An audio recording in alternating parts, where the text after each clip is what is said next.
EXAR Studios, we were founded back in 2019. And our story is sort of like the story of like figuring out what innovation actually means. In the past 5 years, we've really made a transition from looking at technology as a technology for technology's sake and looking at how does it actually address the needs of the community. So when we first started the company, we were doing a VR for senior care.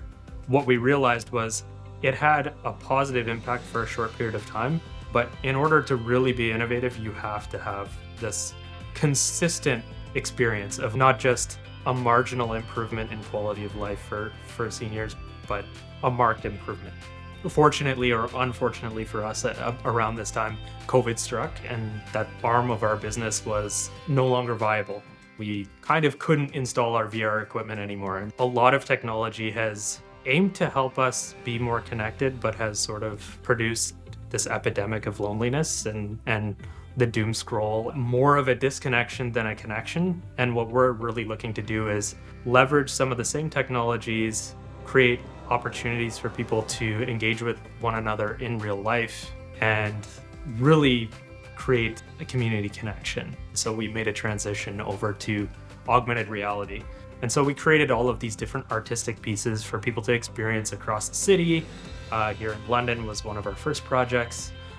We have a project in St. Thomas. More recently, we've sort of gone into this area of people want to gather and people want to have community.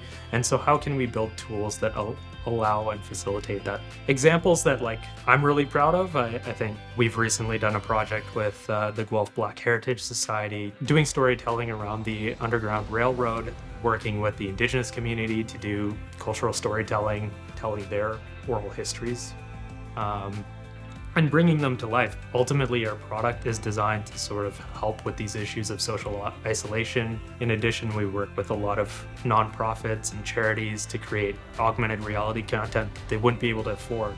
I was born and raised here, and the city's evolving. I see a lot of good progress, particularly in the urban planning practices, more focus on recycling infrastructure, mixed-use developments. So the progress is being made, and I'm just happy to see that London is making the changes that it needs to make.